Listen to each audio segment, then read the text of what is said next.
ஹரே கிருஷ்ணா.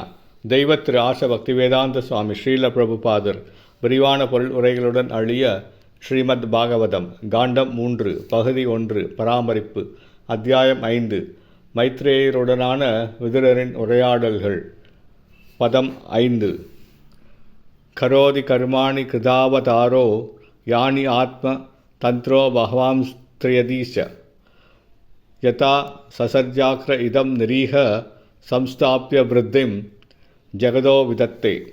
மொழிபெயர்ப்பு. மாமுனிவரே, சுதந்திரமானவரும் விருப்பற்றவரும் மூலகங்களின் இறைவனும் எல்லா சக்திகளையும் ஆள்பவருமான பரமபுருஷர் படி அவதாரங்களை ஏற்று பிரபஞ்ச தோற்றத்தை அதன் பராமரிப்பிற்குரிய பக்குவமான கட்டுப்பாட்டு விதிகளுடன் படைத்தார் என்பதை விளக்கி அருளுங்கள். பொருளுரை. பகவான் ஸ்ரீ கிருஷ்ணர் முழு முதற்கடவுள் ஆவார். அவரிடமிருந்துதான் 3 சிருஷ்டிக்கும் அவதாரங்களான காரணார்ணவசாயி விஷ்ணு, கர்போதகசாயி விஷ்ணு மற்றும் க்ஷீரோதகசாயி விஷ்ணு எனும் புருஷ அவதாரங்கள் விரிவடைகின்றனர். மொத்த பௌதிக சிருஷ்டியும் பகவானின் புறச்சக்தியின் கீழ் 3 புருஷர்களால் நடத்தப்பட்டு பகவானாலேயே ஆளப்படுகிறது. ஜட இயற்கை சுதந்திரமானது என்று நினைப்பதானது ஆட்டின் கழுத்திலுள்ள முளை போன்ற காம்புகளிலிருந்து பாலை எதிர்பார்ப்பதை போன்றதாகும். பகவான் சுதந்திரமானவரும் விருப்பற்றவரும் ஆவார்.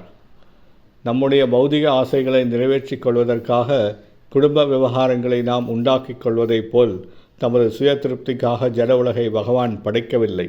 உண்மையில் நினைவு கிட்டாத காலத்திலிருந்து பகவத் தொண்டை எதிர்த்து வந்துள்ள பந்தப்பட்ட ஆத்மாக்களின் மாயையான சுகபோகத்திற்காகத்தான் ஜட உலகம் படைக்கப்பட்டுள்ளது.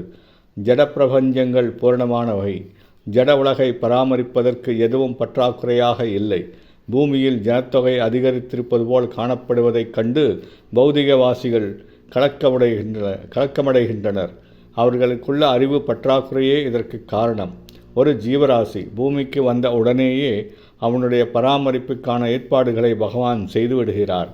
மனிதனை விட எண்ணிக்கையில் மிகவும் அதிகமாக உள்ள பிற உயிரினங்கள் பற்றாக்குறையினால் அவதிப்படுவதே இல்லை. பசிப்பட்டினியால் அவை இறந்ததையும் இதுவரை யாரும் கண்டதில்லை.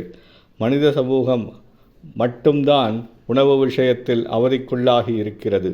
ஒழுங்கீனமான நிர்வாகமே இதற்கு உண்மையான காரணம். இதை மறைப்பதற்காக ஜனத்தொகை மிகவும் அதிகமாக பெருகிக் கொண்டிருக்கிறது என்ற சாக்குப்போக்குகளை கூறுகின்றனர். உலகில் ஏதேனும் பஞ்சம் இருக்குமானால் அது இறை உணர்வில் உள்ள பஞ்சமாகத்தான் இருக்க முடியும். பகவானின் அருளால் வேறெந்த பஞ்சமும் இல்லை. ஹரே கிருஷ்ணா.